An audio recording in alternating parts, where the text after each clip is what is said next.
और आज 8वां press conference है राहुल जी का पिछले 100 दिनों में। पहले दैनिक भास्कर से सौरभ भट्ट। मैं दो शब्द बोल दूं? हाँ, I can start. Yeah. Okay. पहले राहुल जी कुछ बताइए।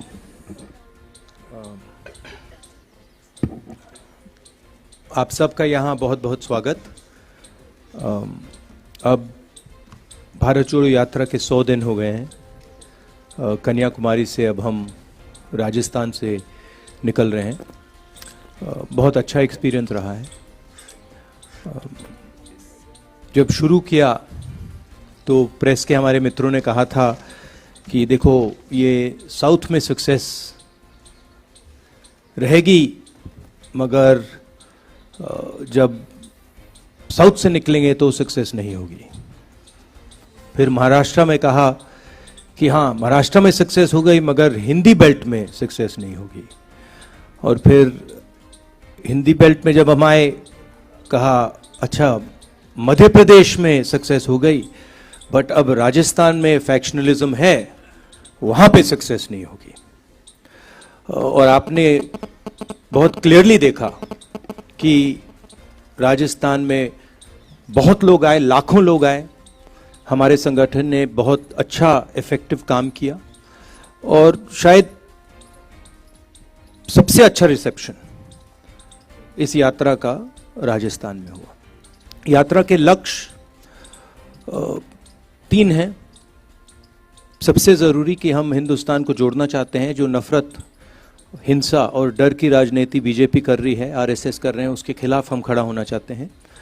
और ये मैसेज बहुत अच्छी तरह देश में गया है। बहुत अच्छा रिसेप्शन हुआ है इस मैसेज का। ये लोग सुनना चाहते हैं। ये राजनीति करने का एक दूसरा तरीका है, कांग्रेस का तरीका है, गांधी जी का तरीका है। दूसरे 2 मैसेजेस हैं।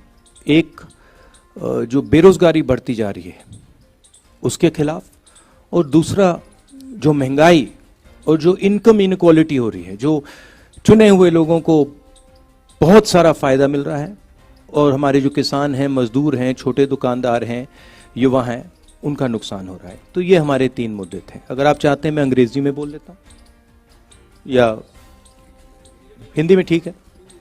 अब आपके जो सवाल होंगे आप पूछ सकते हैं। दैनिक भास्कर के सौरभ भट्ट, माइक दीजिएगा जल्दी जल्दी, संक्षिप्त में प्लीज। नमस्कार सर। नमस्कार। सर, भारत जोड़ो यात्रा राजस्थान में जब से आई है, कांग्रेस सड़कों पर एकजुट दिख रही है। कोई बयानबाजी भी नहीं हो रही, कोई विवाद भी सामने नहीं आ रहा। लेकिन जब आप राजस्थान यहाँ से छोड़कर जाएंगे तो क्या स्थितियाँ यही रहेगी? इसके लिए कोई मैकेनिज्म दे के जाएंगे या फिर कांग्रेस ऑल इज वेल के बयान से ही काम चलाएगी? मेरी राय है कि जो मैंने देखा है, और ये सिर्फ राजस्थान की बात नहीं है, ये बाकी स्टेट्स की भी बात है, कि मेन इशू कांग्रेस पार्टी के कि हमारा जो आम कार्यकर्ता है, जो सड़क पे लड़ता है, जो लोअर लेवल का नेता है, उसको हमें पार्टिसिपेट करवाना है, उसको हमें जगह देनी है और उसकी बात हमें सुननी है। ये मेन इशू है। जो ये बयानबाजी की बात होती है, ये तो आप जानते हो, प्रेस वाले आप थोड़ा मजा मतलब अपने अखबारों में लिखना चाहते हो तो आप करते रहते हो। ये आपकी आदत है, अच्छी आदत है, इससे आपके अखबार बिकते हैं। मगर हमारा जो स्ट्रक्चर है उसमें बड़ी क्लैरिटी है, उसमें कोई कंफ्यूजन नहीं है। खान पत्रिका से शादाब अहमद। और दूसरी बात देखिए, हमारी पार्टी डिक्टेटरशिप की पार्टी नहीं है, जो फैशिस्ट पार्टी नहीं है। हमारी पार्टी में थोड़ी सी डिस्कशन हमें ठीक लगती है, कोई प्रॉब्लम नहीं है हमारे लिए। अगर अलग अलग विचार हैं तो कोई प्रॉब्लम नहीं है। और ये सिर्फ राजस्थान की बात नहीं है, हमारे हर स्टेट में ऐसा है, सेंटर में भी हमारा ऐसा ही चलता है। तो हम इस चीज़ को टॉलरेट करते हैं। ज़्यादा नुकसान नहीं होना चाहिए, तो अगर ज़्यादा नुकसान होता है तो हम एक्शन भी लेते हैं। मगर जनरली ये कांग्रेस पार्टी की विचारधारा है कि लोग, हमारे पार्टी के लोग अगर कुछ बोलना चाहें, हम उनको डरा कर चुप नहीं करते हैं। हाँ, और शादाब। प्रेस वाले बोलना चाहे तो हम बिल्कुल नहीं डराते हैं, वो तो आप जानते हो। शादाब अहमद। राहुल जी, सबसे पहले तो 100 दिन पूरे करने पर आपको बधाई। और मेरा सवाल इसी से जुड़ा हुआ है। आप कन्याकुमारी से चले और राजस्थान तक आए। इसमें 6 स्टेट ऐसे हैं जिसमें कांग्रेस अपोजिशन में है, और राजस्थान ऐसा अकेला स्टेट है जहां पर कांग्रेस रूलिंग स्टेट है। तो इसमें आपको क्या अंतर देखने को मिला? आप लोगों से मिले हैं, वहाँ पर भी खूब लोगों से बातचीत हुई है, यहाँ पर भी आपके लोगों से बातचीत हुई है। जो स्कीम्स हैं उसको लेकर, और जो वहाँ पर जो अपोजिशन में जो भी चीज़ें थी, उसमें क्या फ़र्क आपको महसूस हुआ है? सबसे पहले मुझे जमीन से एक बात समझ आई, और ये तमिलनाडु से लेकर राजस्थान तक, कि कांग्रेस पार्टी का जो कार्यकर्ता है, कांग्रेस पार्टी का जो सपोर्टर है, उसके कोई कमी नहीं है। लाखों करोड़ों लोग हैं, और सिर्फ हमारी पार्टी के लोग नहीं, मतलब आम नागरिक भी बहुत, मतलब कांग्रेस पार्टी से बहुत प्यार करते हैं। तो ये तो देखने को मिला हर स्टेट में। जो आपने कहा, जब हमने यात्रा शुरू की, मैंने भी सोचा था कि एक्चुअली जो केरला में हमारा संगठन है वो शायद बहुत मजबूत है, मगर उसके बाद मैंने सोचा कि केरला बेस्ट होगा। केरला के बाद कर्नाटका उससे बेहतर चला गया, और इंप्रूव करता गया। मतलब मध्य प्रदेश में जो हमें रिस्पांस मिला, महाराष्ट्र में जो रिस्पांस मिला, आप लोग दिखा नहीं रहे हो, वो तो आपके मतलब आपको करना पड़ रहा है, नहीं दिखा पा रहे हो, वो अलग बात है। बट भयंकर रिस्पांस है, इमोशनल रिस्पांस है, प्यार भरा रिस्पांस है सब जगह। यहां पे 2-3 योजनाओं के बारे में लोग मुझे कहते हैं, और आम नागरिक कह रहे हैं। एक ये जो चिरंजीवी योजना है, इसके बारे में काफी लोग कह रहे हैं कि ये बहुत अच्छी योजना है। दूसरा जो यहाँ पे शहरी मनरेगा शुरू किया है, शहरी रोजगार गारंटी स्कीम, उसके बारे में भी लोग काफी कह रहे हैं। छोटी छोटी प्रॉब्लम्स हैं, तो चलते हुए लोग थोड़ी शिकायत करते हैं कि यहाँ पे बिजली नहीं आ रही है थोड़ी सी, या फ्लोराइड। आज लोगों ने मुझे कहा कि उनके गांव में फ्लोराइड का पानी है। तो ऐसी शिकायतें तो आती है, वो तो सब जगह आती हैं। तो ओवरऑल काफी अच्छा रिस्पॉन्स रहा है। नवज्योति से गुणेंद्र कोई शर्मा। शिकायत नहीं है। नवज्योति से गुणेंद्र शर्मा।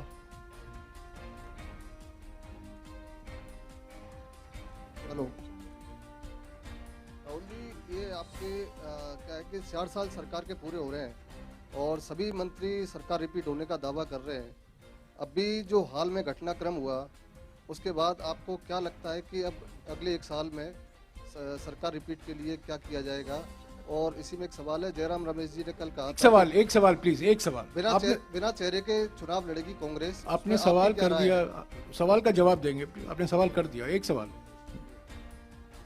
तो देखिए, चुनाव का प्रेडिक्शन आप लोग करते हो, आप लोग जानते हो, मगर मैं आपसे ये कह सकता हूं कि यहाँ पे ओवरवेलमिंग रिस्पॉन्स रहा है, और हमारे जो कार्यकर्ता हैं उनकी मतलब अनबिलीवेबल स्ट्रेंथ है। जो मैंने पहले कहा, अगर हमने जो हमारे कार्यकर्ता हैं, जो हमारे लोअर लेवल के लीडर्स हैं, उनका अच्छी तरह प्रयोग किया, तो हम चुनाव बहुत आसानी से जीत जाएंगे। जो लोग हमारे लिए काम करते हैं, जो लोग हमारे लिए लड़ते हैं, अगर उनको हमने सही जगह दे दी, तो यहाँ पे भयंकर जीत होगी, स्वीप होगा।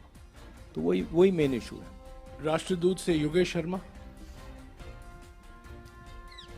राहुल जी, आप कह रहे हैं रेस्पॉन्स अच्छा मिल रहा है। निश्चित तौर पर सड़क पर बहुत सारे लोग आपको देखने सुनने आ रहे हैं, लेकिन पार्टी के अंदर बहुत सारी अनिर्णय की स्थिति होती है। 80 दिन पहले आला कमान के निर्णय के खिलाफ जाकर समानांतर विधायक दल की बैठक होती है, उसमें प्रभारी के खिलाफ बयान दिए जाते हैं। आप 3 नेताओं को नोटिस देते हैं, 80 दिन बाद उस पर निर्णय नहीं होता। उसी दिन विधायक इस्तीफा देने गए थे, उन इस्तीफों पर कोई निर्णय नहीं होता। और सवाल कीजिए प्लीज, सवाल कीजिए। ये अनिर्णय की स्थिति कब तक रहेगी?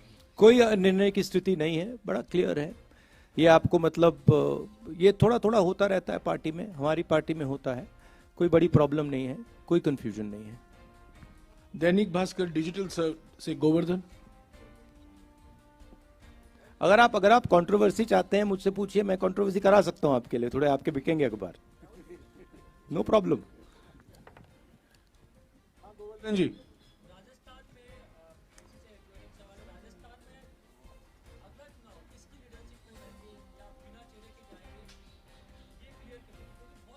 भैया मैं कांग्रेस पार्टी का प्रेसिडेंट नहीं हूं, कांग्रेस पार्टी के प्रेसिडेंट खारगे जी हैं, आप ये सवाल उनसे पूछिए। आपने सवाल पूछा, मैंने सवाल का आपने जवाब दे सवाल दिया। का जवाब मिल गया। फिर से दोहरा देता हूं, खारगे जी से पूछिए। टाइम्स ऑफ इंडिया जयपुर से जॉय चंद। सर मेरा क्वेश्चन है, ये कांग्रेस में क्या है, कुछ नेता लोग बोलता है ये कोई नेता चला गया तो कोई फर्क नहीं पड़ता, the lot of attrition in the Congress, so what you are planning to stem this tide of people leaving Congress and joining other parties on BJP poaching them?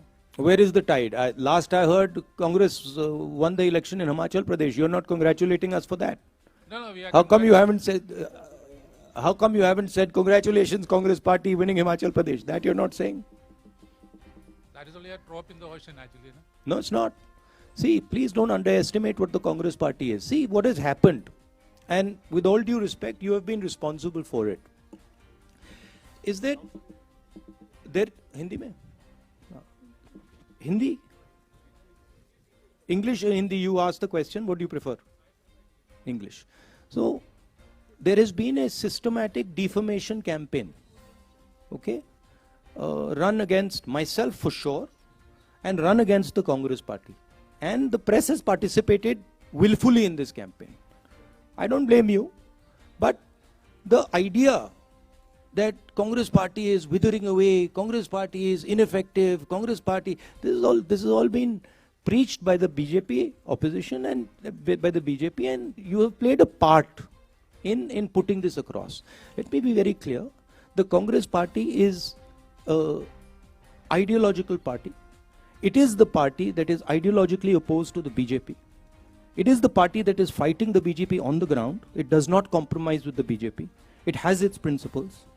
And of course, if certain people want to leave the Congress Party, they don't have the courage to face the BJP. They have been corrupt, and the BJP can apply pressure on them. They are welcome to leave. We don't want them.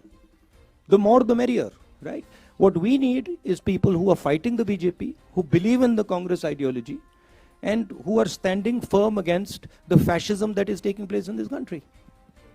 That's what we need. So this idea that Congress Party is dying, this Congress Party, is finished. I mean, a lot of people have this fantasy, right? It's not true. It won't come true. Mark my words. The BJP is going to be taken down by the Congress Party. Okay? Thank you. जी राजस्थान हिंदी में से बोल शशि दो, मोहन। हिंदी में बोल दो। जी राजस्थान से शशि मोहन। बोल दे। देखिए ये जो अभी जो बोला, देखिए बीजेपी, आरएसएस, ये इनका काम डिफेमेशन है। यही इनकी सबसे बड़ी स्ट्रेटजी है, यही इनकी सबसे बड़ी स्किल है। मुझे डिफेम किया और हर रोज ये कांग्रेस पार्टी को डिफेम करते हैं। और मैं आपको सच बताऊं तो इसमें प्रेस का भी रोल है, और मैं आपको गलती नहीं देता हूं। आपके मालिक हैं, आप पर दबाव डालते हैं, वो ठीक है, मगर ये कहना कि कांग्रेस पार्टी बिखर गई, कांग्रेस पार्टी खत्म हो गई, ये बिल्कुल गलत है।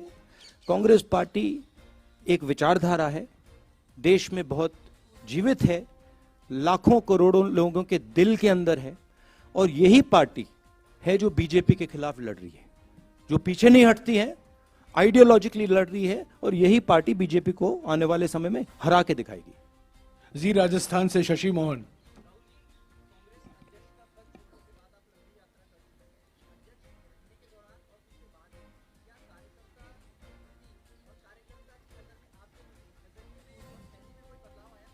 ये तो भैया आपको उनसे पूछना पड़ेगा। वो बताएंगे, मैं कैसे बताऊं? मेरा पर्सनल नजरिया नहीं, लाइफ का एक्सपीरियंस होता है, वो भी एक्सपीरियंस था, ये भी एक्सपीरियंस है। तो एक सफर है, उससे भी सीखने को मिला, इससे भी सीखने को मिला। मगर यात्रा से मुझे पर्सनली तो काफ़ी फ़ायदा हुआ है। यात्रा भी ख़त्म नहीं हुई है, मगर बहुत सीखने को मिला है। जो सड़क पे दिखता है और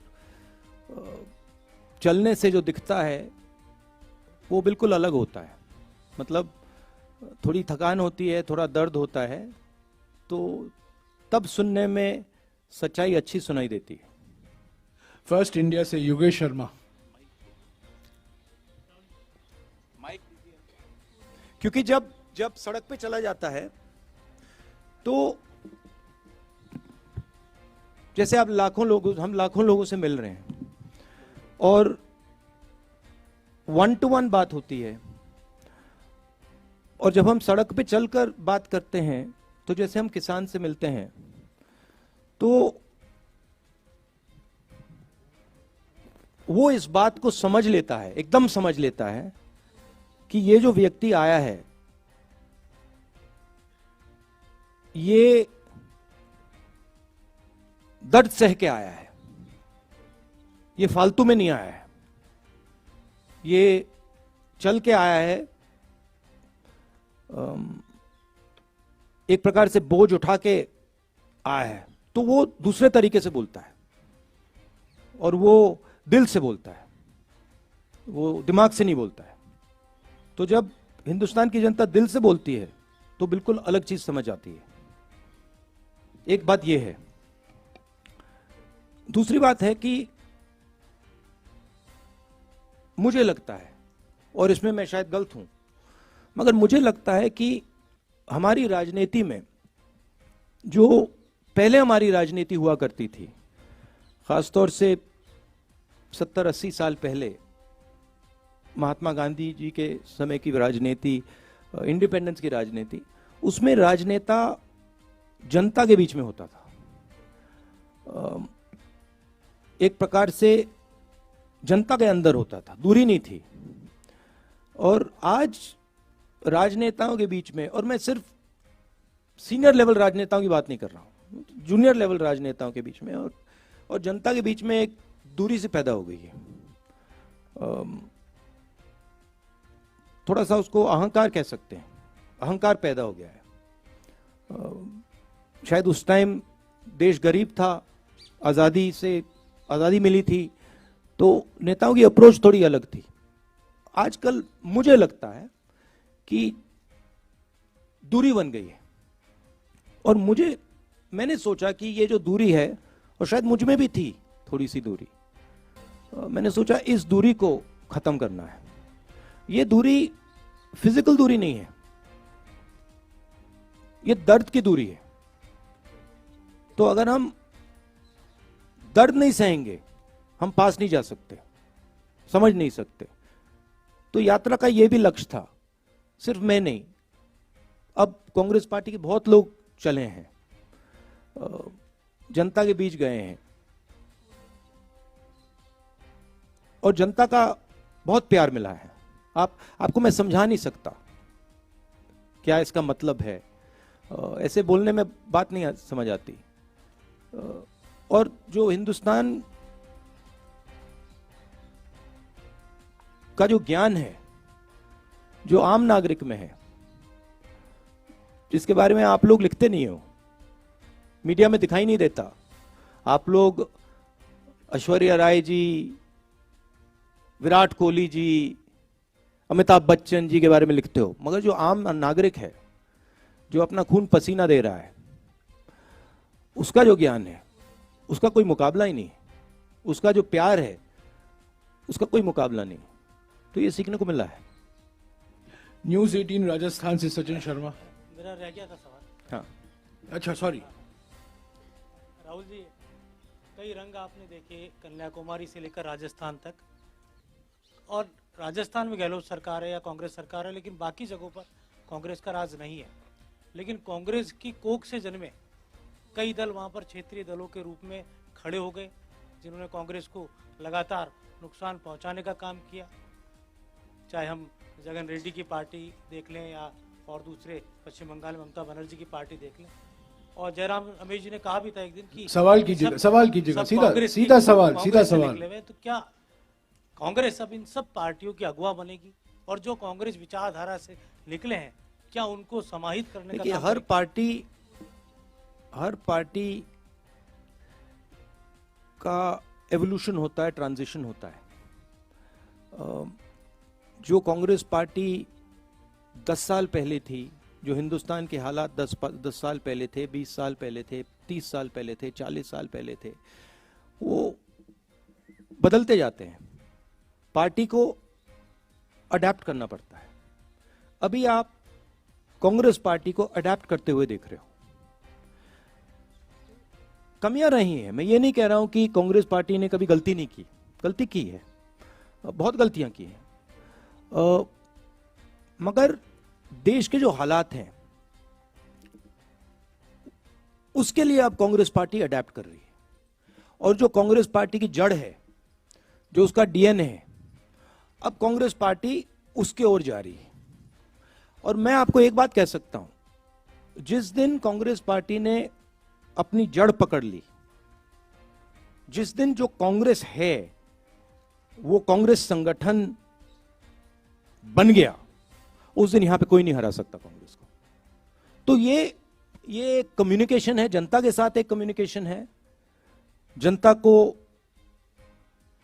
समझने का प्रयास है और अपने आप को बदलने का प्रयास है। ठीक है, तो ये आप ट्रांजिशन देख रहे हैं, इसमें थोड़ा टाइम लगेगा, मगर ये विचारधारा जो है कांग्रेस पार्टी की, ये 10-15 साल पुरानी नहीं है, ये 100 साल पुरानी भी नहीं है। ये जो लड़ाई चल रही है, ये हजारों साल पुरानी लड़ाई है, हजारों साल पुरानी। तो ये विचारधारा की लड़ाई पहले थी, आज है, कल भी रहेगी। कांग्रेस पार्टी को प्रिसाइसली ये समझना है कि कांग्रेस पार्टी है क्या, और वो एक सफर है। और हमारे लिए जो हो रहा है, मैं आपको बताऊं, ये जो बीजेपी आई है, जो आरएसएस आई है, सारे इंस्टीट्यूशंस को कैप्चर कर लिया है इन्होंने। ये कांग्रेस पार्टी के ट्रांजिशन के बदलाव के लिए, ट्रांजिशन के लिए नई एक जो कांग्रेस पार्टी का रूप है, उसके लिए बहुत अच्छा है, खराब नहीं है। और जो हमारे सीरियस नेता हैं, जो कांग्रेसी हैं, उनको ये मालूम है और वो दिख जाते हैं, वो डरते नहीं हैं, वो दिख जाते हैं। न्यूज 18 राजस्थान से सचिन शर्मा। माइक दीजिएगा जल्दी यार, माइक सर, ऊपर। मेरा सवाल ये है आपसे कि ओपीएस राजस्थान ने लागू किया, हिमाचल में भी ओपीएस की वजह से ही संभवतः आप लोग सत्ता में आए। कल आप रघु राजन सर से मिले हैं, उनसे आपकी बातचीत हुई? ये आपने बहुत बड़ी स्टेटमेंट की कि बहुत बड़ा कारण हिमाचल में आप ओपीएस के कारण आए। ये मतलब साइंटिफिक एनालिसिस किसी ने नहीं किया है। उसका एक बड़ा रोल रहा होगा। गहलोत साहब भी कई बार गए, उन्होंने ओपीएस की बात कही, लेकिन कई अर्थशास्त्री उसके विरोध में, उसके खिलाफ हैं। कल आपकी रघुराम राजन साहब से लंबी बात हुई, क्या उनसे इस बारे में आपकी कोई बातचीत हुई? उनकी क्या राय है और आप इस बारे में? नहीं, उनसे इसके बारे में राय नहीं हुई। आप क्या सोचते हैं सर? प्यार से भैया, नहीं, उनसे बात नहीं हुई, मगर हमारी जो जनरल अप्रोच होती है, जो हमारी स्टेट लीडरशिप, नॉर्मली जो स्टेट लीडरशिप करना चाहती है, थोड़ी सी फ्लेक्सिबिलिटी हम उनको देते हैं।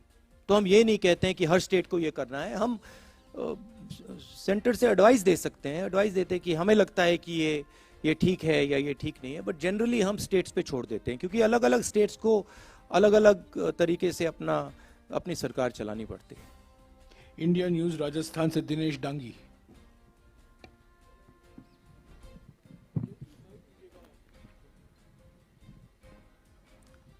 राहुल जी नमस्ते। राहुल जी, आप नमस्कार। लगातार कह रहे हैं कि ये मेरी यात्रा सियासी नहीं है, नया आप वोट मांग रहे सॉरी, हो। क्या? आपकी यात्रा सियासी नहीं है, मकसद 3 आपने बता रखे हैं। नहीं, ये मेरी यात्रा नहीं है भैया, कांग्रेस की, हाँ, जन की हो जाएगी, जो भी, मगर मेरी नहीं है। Best of luck.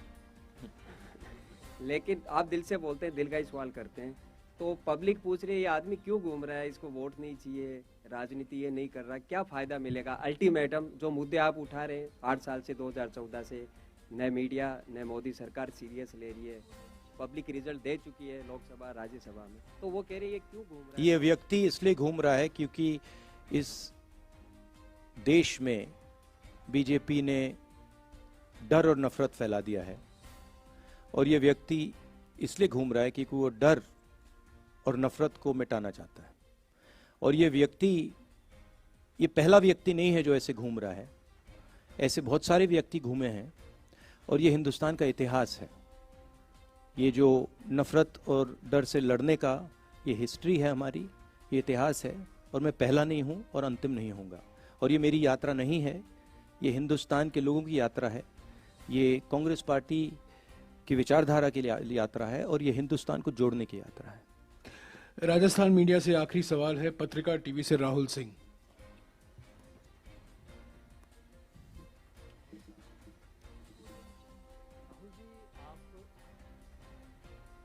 देखिए, हिंदुस्तान, एक और चीज जोड़ना चाहता हूं। देखिए, हिंदुस्तान में एक फैशन बन गया है, और ये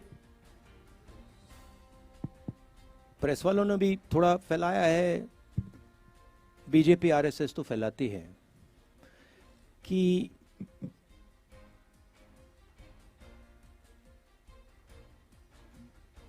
देश के लोग एक दूसरे से नफरत करते हैं। मगर जो मुझे दिखा, और मैं अब तकरीबन 2500 कितने चले हैं जयराम जी, 2800 किलोमीटर चला हूं, तो थोड़ा तो मैंने देखा होगा। मुझे दिखा है कि इस देश में करोड़ों लोगों के दिल में एक दूसरे के लिए प्यार है, मोहब्बत करते हैं एक दूसरे से, भाईचारा है, और एक दूसरे के लिए लड़ जाएंगे, मर जाएंगे। और मुझे बहुत खुशी हुई, क्योंकि मैंने भी सोचा था कि भाई देश को खो क्या गया है, ऐसे देश में इतनी नफरत कैसे हो सकती है। और सच बताऊं तो मुझे बहुत अच्छी चीज देखने को मिली कि नफरत ऊपर से फैलाई जा रही है, उसमें आप लोग भी काम कर रहे हो, करना पड़ रहा है, मगर नीचे से आप देखें, प्यार है, भाईचारा है, इज्जत है, रिस्पेक्ट है। और यही इस देश की संस्कृति है, यही इस देश की हिस्ट्री है, इसको बदला नहीं जा सकता है। राहुल जी, आपने 2.5-3 किलोमीटर की यात्रा की और लगातार चल रहे हैं। इस पूरी यात्रा में राजनीतिक रूप से, सामाजिक रूप से क्या आपने बदलाव, क्या दो तीन अहम चीजें महसूस की जो आने वाले समय में चुनौती बन सकती है, कांग्रेस पार्टी उसका मुकाबला भी कर सकती है? इस तरह की क्या 2-3 चीजें अहम रूप से महसूस किया आपने?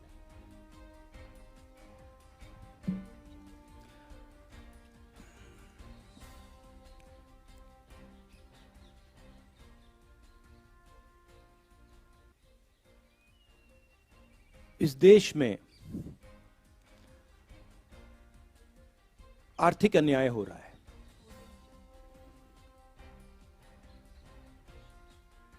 और देश के लोगों को ये दिख रहा है। देश के लोग देख सकते हैं कि चुने हुए लोगों के पास सब कुछ है, सपने हैं, अरबों रुपए हैं, सब कुछ है, और करोड़ों लोगों के पास कुछ नहीं है, सबको दिख रहा है।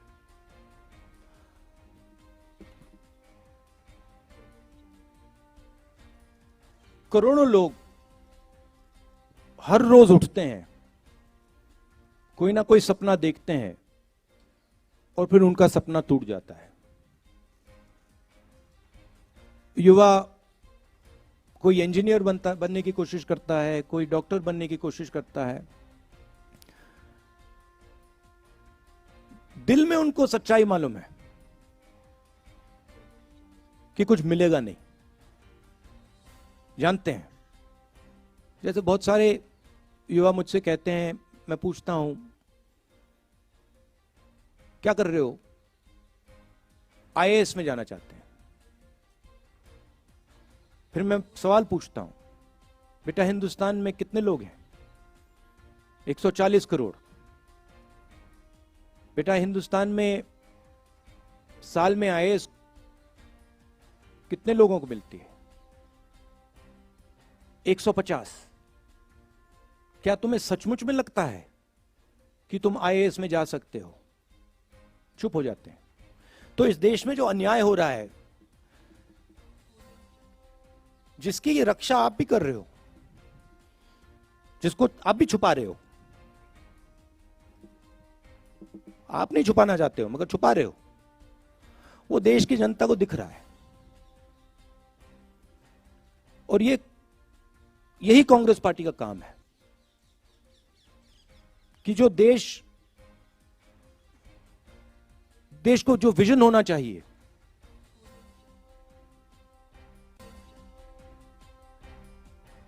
आगे का पीछे का नहीं।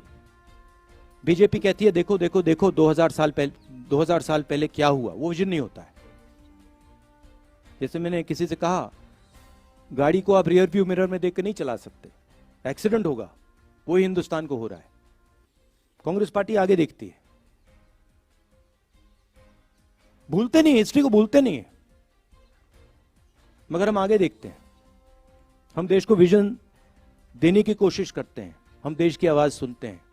तो हमारे लिए बहुत बड़ी अपॉर्चुनिटी है और यह काम सिर्फ कांग्रेस पार्टी कर सकती है और कोई बीजेपी नहीं कर सकती। तो हमारे लिए बहुत बड़ी अपॉर्चुनिटी है। दुख होता है, यह देखकर दुख होता है कि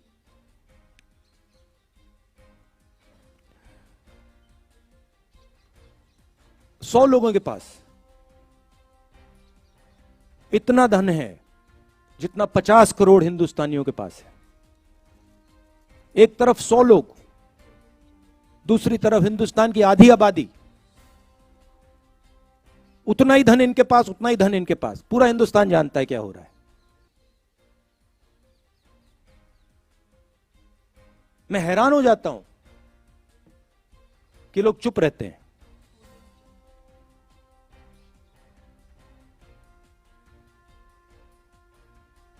दिल बड़ा है उनका, मगर ऐसे देश नहीं चलाया जा सकता। तो ये समझने को मिला मुझे। राहुल जी, हमारे पास 5-7 मिनट बाकी हैं। 3 सवाल जल्दी लूंगा मैं दिल्ली स्थित मीडिया से। असीम कमाल, पीटीआई से। Sir, 2024 is not very far. There are a lot of regional parties that have been talking about bringing the opposition together. When will the Congress take the lead in bringing the opposition together? And in that context, how will you reconcile your differences with parties like TMC and AAP? Brother, you have to ask this to the Congress president. I have a view that the Congress party must work with all the opposition parties. There's a lot of space to do that. But the exact strategy, how it's going to be done, that you have to ask the new Congress president. I'm actually not involved in that right now. Niyamika Singh, Times Now. Is she here? Yeah, Niyamika. Please take the mic and ask the question. Take the mic and ask the question.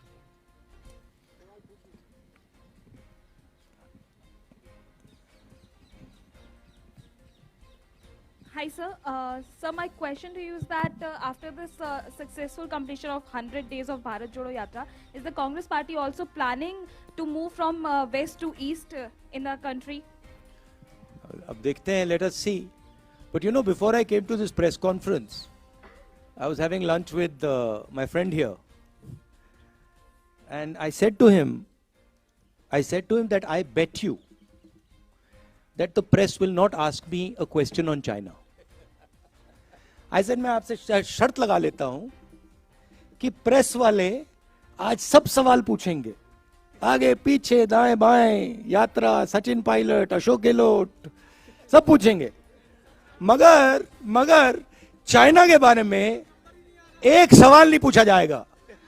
जिन्होंने 2000 square kilometre Hindustan का उठा लिया, जिन्होंने हिंदुस्तान के 20 जवानों को शहीद किया, जो हमारे जवानों को अरुणाचल प्रदेश में पीट रहे हैं, मैंने कहा हिंदुस्तान की प्रेस मुझसे इनके बारे में एक सवाल नहीं पूछेगी।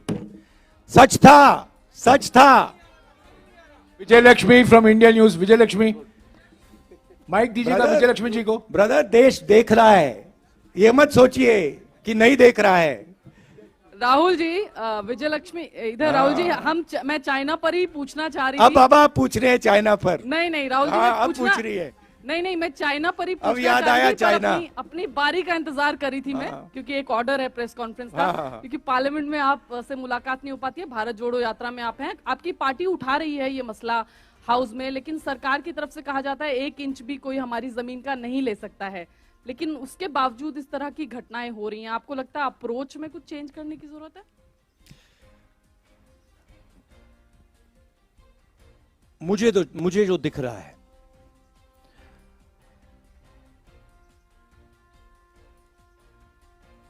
जो चाइना का थ्रेट है, और मुझे तो वो क्लियर, और मैं इसको अब 2-3 सालों से कह रहा हूं, वो बिल्कुल क्लियर है, और सरकार उसको छुपाने की कोशिश कर रही है, सरकार उसको इग्नोर कर रही है। मगर उस थ्रेट को ना छुपाया जा सकेगा और ना इग्नोर किया जा सकेगा। उनका पूरा प्रिपरेशन चल रहा है, उनका लद्दाख की साइड और अरुणाचल की साइड पूरा ऑफेंसिव प्रिपरेशन चल रहा है। हिंदुस्तान की सरकार सोई हुई है। इस बात को हिंदुस्तान की सरकार सुनना नहीं चाहती है, मगर उनका प्रिपरेशन चल रहा है, और प्रिपरेशन युद्ध का है। प्रिपरेशन कोई इंकर्जन का नहीं है, प्रिपरेशन युद्ध का है। अगर कोई भी इन बातों को समझता है, अगर आप उनका वेपन का पैटर्न देख लें, वो क्या कर रहे हैं वहां पे, वो युद्ध की तैयारी कर रहे हैं। और हमारी सरकार इस बात को छुपाती है और इस बात को शायद एक्सेप्ट नहीं कर पा रही है। हो क्यों रहा है? क्योंकि हिंदुस्तान की सरकार इवेंट बेस्ड काम करती है। हिंदुस्तान की सरकार स्ट्रेटेजिकली काम नहीं करती है, इवेंट बेस्ड काम करती है। वो सोचते हैं कि भैया यहां पे एक इवेंट करो, यहां पे एक और इवेंट करो, मगर जब आप इंटरनेशनल रिलेशंस की बात होती है, जियो स्ट्रेटेजी की बात होती है, वहां पे इवेंट काम नहीं करता है, वहां पे शक्ति काम करती है। तो मैंने 3-4 बार बोला है कि सावधान रहना चाहिए, जो हो रहा है उसको समझना चाहिए। उनकी बयानबाजी आती रहती है, मैं देखता हूं एक्सटर्नल अफेयर्स मिनिस्टर बोलते रहते हैं, कहना नहीं चाहिए, मगर शायद उनको थोड़ी अपनी समझ गहरी करनी चाहिए। आखिरी सवाल राजदीप सरदेसाई, इंडिया टुडे से। Mr. Gandhi, thank you very much for addressing the press conference. It's good to have leaders who take questions from the press, and we were going to ask a question on China as well. No, you were not. No, we had it. Moshmi and I had discussed it, but that's okay, sir. No. Of course. That's okay, After I said it, of course, now suddenly the questions will come. No. Anyway, we don't need to get into it. Sir, you started your press conference by saying that you believe the Yatra has been a success as it's gone from Kanyakumari into North India. Can you define for us what Rahul Gandhi believes is the success of a Yatra? Because only last week, you lost an election in Gujarat badly, you won an election in Himachal. Is electoral success one of the criteria for you when you say success of the Yatra? And what next for you after this Yatra, Rahul Gandhi ji? Are you building towards 2024? Is that also part of this Yatra's journey, sir? Look, there is a particular vision of this country that the RSS and the BJP propose. There is a particular path that they believe this country should take. It's a violent path. It's a hate-filled path. It's a path that is designed to create two Indias. One is an India where there are 5 or 6, 10 billionaires, and the other India where everybody else will live in poverty, in desperation. That's their vision. It's also a hate-filled vision. It's an angry vision of India. And it is a view.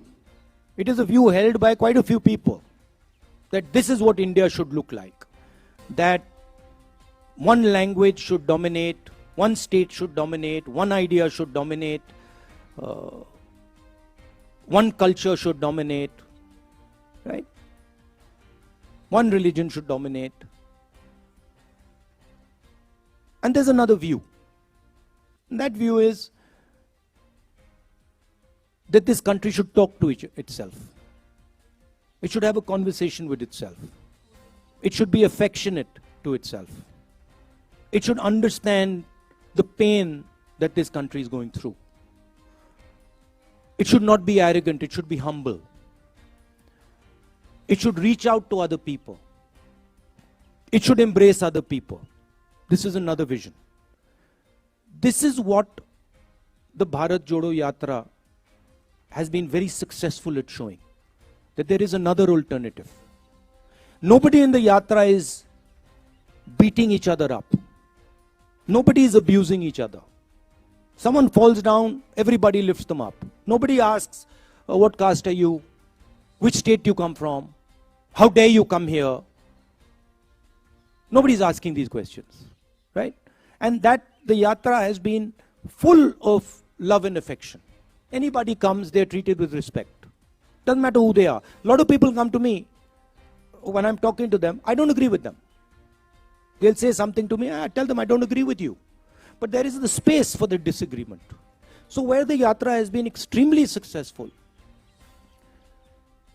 is that it has shown that there is another way of doing things.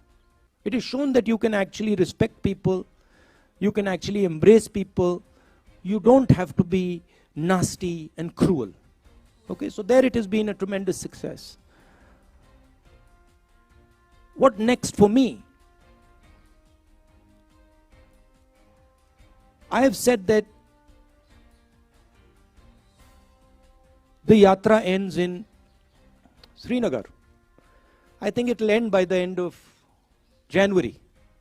And I've said that, look, it is my endeavor to focus on this Yatra until the flag is hoisted in Srinagar.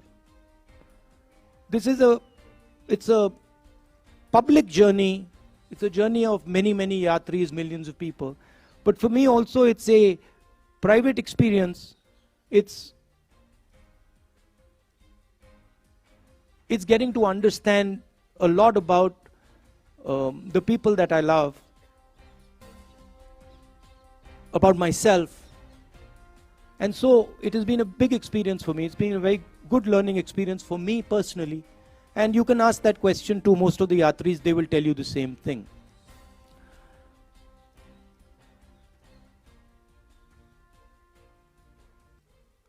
One of the reasons the BJP wins elections, I mean, there are multiple reasons, right? There is that they have huge amounts of money. They use the institutions of the country. They pressurize and threaten people. Those things, those tools are not available to us. We don't want to use them. We will never take over the institutions of this country because we are the ones who built them and we know that they belong to the people of this country. We will never touch them. So we can't do that. We don't have access to that money. We never will. Right? Because we don't offer the conveniences that the BJP offers. We say inconvenient things about farmers and laborers and small businesses and youngsters, and we do all that. So we'll never get that money. But one of the other reasons that BJP wins elections is because they're very clear on who they are. They're hateful, I don't agree with them. They divide India, I don't agree with them. but they have complete clarity on who they are. It's easy to have clarity on who they are, because for them it's just, do you hate so and so? Yes, you do. Okay, that's who you are. For us, it's much more complicated. But the day the Congress party understands in depth who it is and what it stands for, it will win every election that it faces. Okay? There is also the matter of fighting elections operationally, which we are getting better at. Himachal Pradesh election, we faced the full money of the BJP, the full organizational capability of the BJP, we beat them. And frankly, if in Gujarat the AAP hadn't been put up as a proxy and hadn't been used to target the Congress party, we would probably beaten the BJP there as well. So we are learning, but we are different than the large number of opposition parties.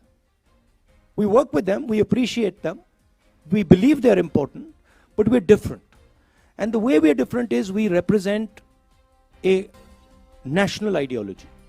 We represent a vision for the country. None of the regional parties can represent a vision for the country. They can represent a vision for a community or a vision for a state, but they cannot represent a vision for the country, right? And what we are competing with is a vision that the BJP is proposing for the country. So the space of the Congress party will always be there. The people who believe in the Congress party will always be there. Let me finish. The people who believe in the Congress party will always be there. It's a question of getting them excited, getting them motivated, and getting them to believe in what they stand for, which the Yatra has been very, very good at doing. No, Rajdeep, no supplementary, please. So you're not No thinking of supplementary. Rajdeep, no supplementary, please. Okay, you're not thinking of 2024. शुक्रिया राहुल जी, शुक्रिया राहुल जी, राहुल जी शुक्रिया आपके आने के So you're पहले. not thinking of 2024 or an No election. supplementary, please. Please respect the rules that have been set. No, let me. I have informed Jairam, you the rules. Jairam, one sec. See, the point is, see, I understand. Look, No supplementary. आप बार-बार पूछते हैं. I'll just answer आप that. बार-बार पूछते हैं. आप चुप रहिए. I'll answer the. चुप रहिए आप. आपको पहले मिला था तेलंगाना में, आप हरियाणा में आइए. आप हरियाणा में आइए. ब्रदर, अगले प्रेस कॉन्फ्रेंस में आप आपको हरियाणा दिलवा में दूंगा. आइए. नहीं, मैं आपको करवा दूंगा. पहला आपको देंगे. अरे आप बार-बार पूछते हैं राहुल जी. यार धमकी अरे देते भाई. रहते हैं आप. Okay, friends, everybody friends. Okay, one ji, second. Now I just want Rahul ji, to. समय हो चुका है. I just want to say one thing to Okay, Rajdeep. okay. See, the point is that these questions are meant to distract, right? They're meant to take the press conference to a different place. I've got enough experience now. I'm not going to fall for it, right? And I'm not going to actually indulge in helping you take the press conference to a place where I don't want it to go. Thank you.